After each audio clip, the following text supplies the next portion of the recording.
Bonjour and welcome back to SEO Conspiracy. Hello, Laurent. How are you today? Welcome I'm to very SEO well, Conspiracy. thank So, what are we we- talking about today? Wow, big topic because if you want to reverse engineer Google, we need to know how many ranking factors there are in the algorithm. Oh, so the myth is 200 ranking factors in the algorithm, is it? Yeah, there's 200 signals. You are more into the metrics thanks to Majestics, and you know more than me how a search engine is built. Where does that come from? Yeah. Well, okay. Well, this used to be on their corporate pages. They used to say, that they had 200. Then they said 300, I think, somewhere along the line. But they said they had 200 factors. That those pages now have gone from the internet. The ones that they specifically were saying on their corporate pages. But I think they say that really for the markets really to understand. They're not SEOs know that there's much more than. It's not just that there's more than 200 factors. It's just that the way that the machine learning works now, I think, it just means that there's endless factors. Really, there's endless factors. So the 200 becomes largely meaningless in a world where machine learning is going through web pages and having a look at things that might be of interest. It's almost like query per query that there is a ranking factor. Because the individual now has their own signals. So when you search from Andorra, you're gonna naturally see different things just by location than I am. But also your search history is going to be different. You do all the black hat stuff. Do you know something? Do you know something interesting about where I live? So for the people who don't know, I live in a very tiny country called Andorra. It's like Monaco in the mountains. Very 70,000 bridge across it somewhere. We got a bridge. We got mountains. We got cheap alcohol, tobacco, because no taxes. But we are in a sort of a Bermuda Triangle of Google. Google doesn't care about us, and it doesn't know if we're English, Spanish, French.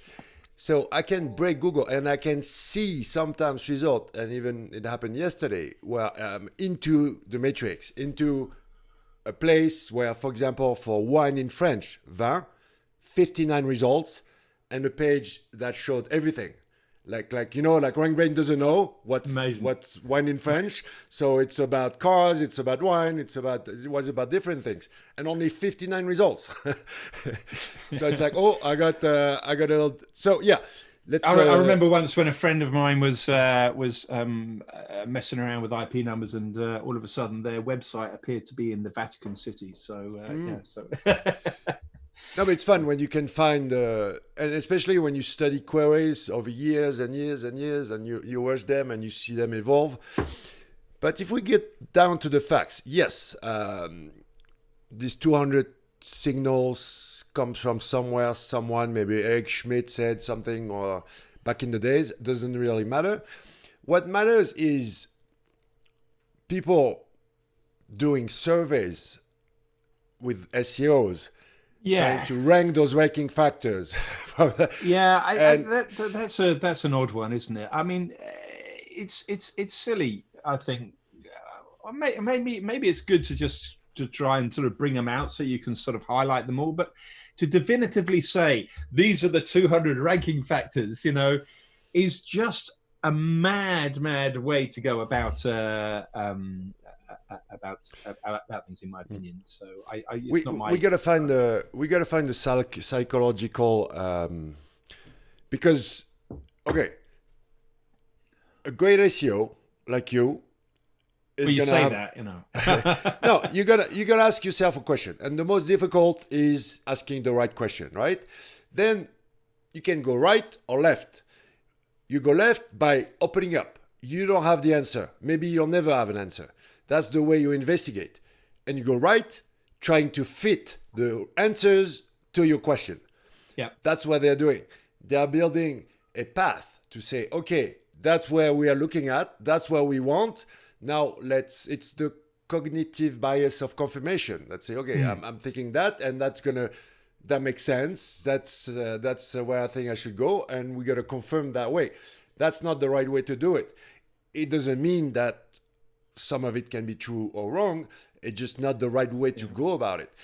Furthermore, I think as well the approach changed in, you know, as Google moved towards a sort of a more sort of neurolinguistic or approach to search, you know, that whole thing changed, didn't it? And the A/B testing, there's the result, there's the evidence out there of a CNBC reporter, I think it was, who reported that Google is making 7 changes a day. I worked it out. 7 changes. They're testing a lot more, but they're making, the algorithm is changing 7 things a day, either them or the algorithm. Well, 7. You know, that's a hell of a lot more than 200 factors. Yeah, the last numbers we looked at together were in 2019. They said there was 3,000 something modifications and over 400,000 tests and evaluations. I mean, they got hundreds of engineers working full time on this thing, like, and even like you said before, this whole myth of we're gonna stop everything during Christmas and we're gonna pause and not push everything might not even make sense today, because from a production level, I don't see how you can just press pause on all the things. I don't think you can, because I think there are things that, you know, there are things like changes in demand and stuff that happen anyway, and that will start changing the signals. I remember a long time ago, Matt Cutts on a panel talked about the concept of Katrina. So they were really, obviously they weren't pleased with that Katrina happened. But they were very pleased that Katrina triggered back then, a long time ago, of course, query deserves freshness, and it started changing the messaging from Katrina and the waves to Katrina and the waves, you know, and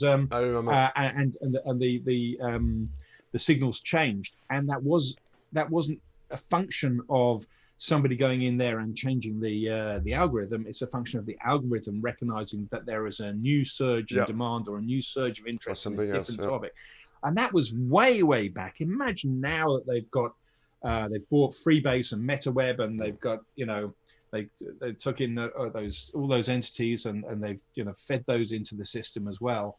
You know, they really understand when you're talking about magic. Are you talking about the card game, or are you talking about the art form? You know? I study queries like the e-cigarettes, right? E-cigarettes are it's a new topic. It didn't exist before.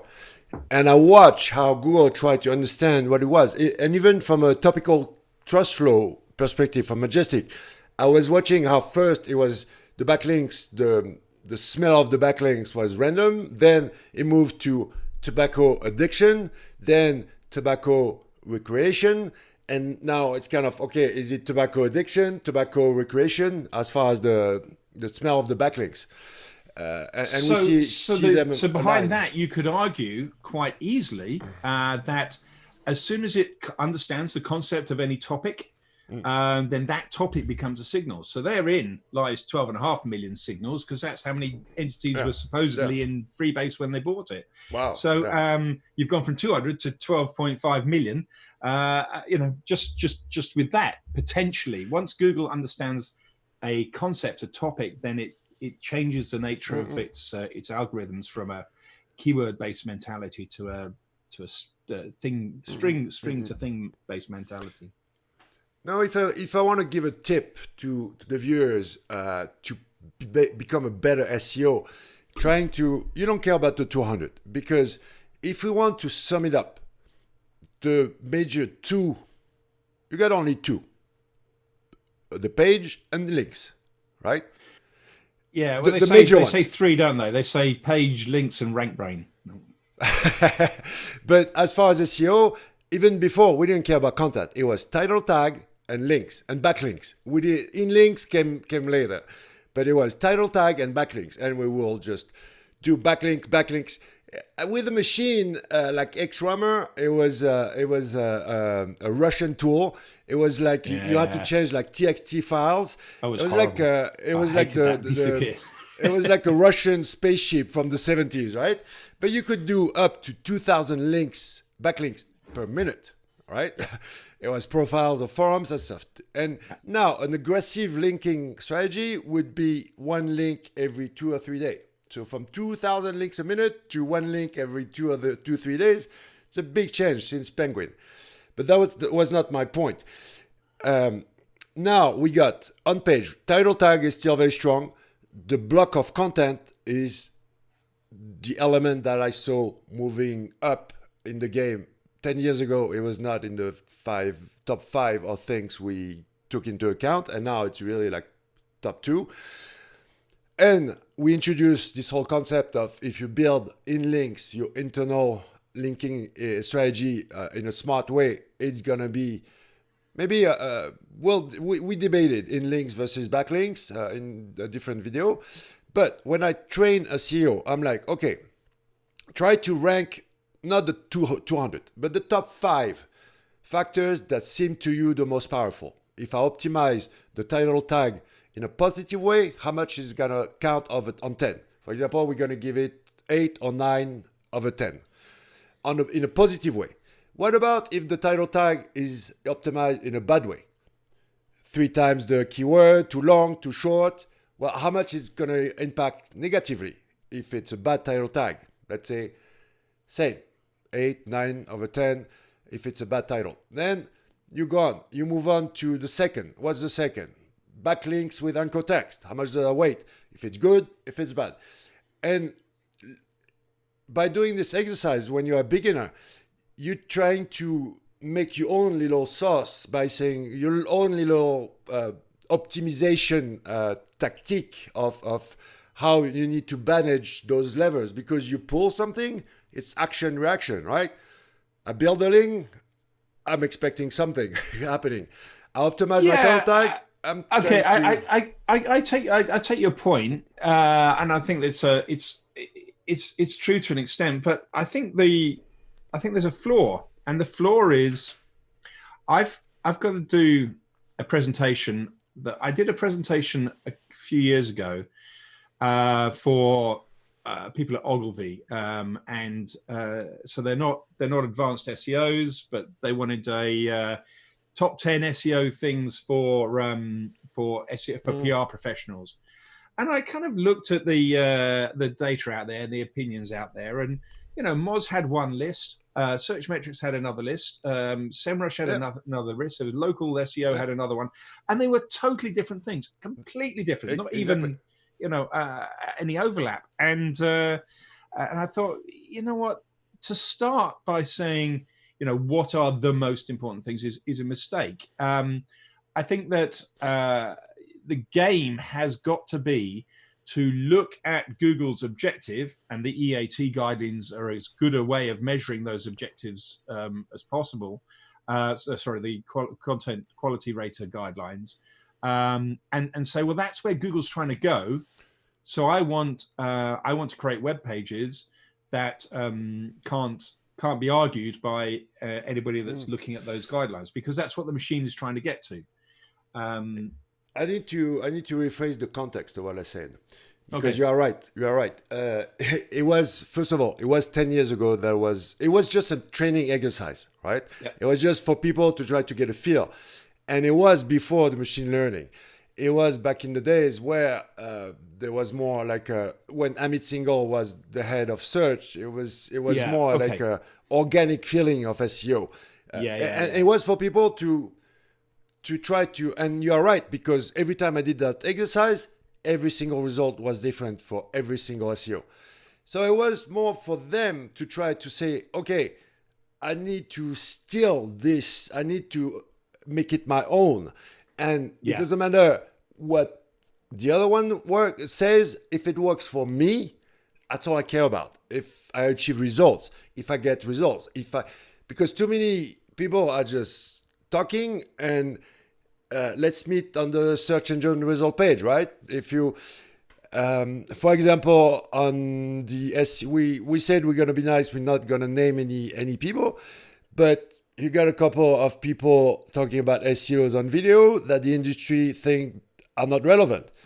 Well, who ever did videos to go rank where they rank and say the other side of the story.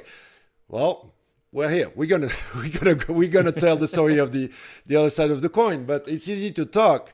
But what's the saying? Walk the talk the walk. Walk the walk, don't talk the talk, or something like that. Yeah. It's But I think I mean we're in danger of being exactly the same group. We can talk bollocks just like everybody else, really. But I think but the difference is we always say we're just human beings, people. We don't know everything. It's always a warning. We didn't say it today, but it's something where we keep. It's like Bill always on his patent thing. He always says it's just a patent, and then people believe what they want to believe. So. Absolutely. Now, I think trying to say that you've got the answer is a very dangerous place to be, because the answer will change tomorrow anyway. I remember once a good friend of mine. He's not around in the SEO industry so much anymore, but he still runs an agency, but he's kind of a bit underground. But he was at a conference in London, and he showed that Yahoo Images at the time was passing PageRank, and I just heard there was a Googler in the room who went, the next day it wasn't passing PageRank.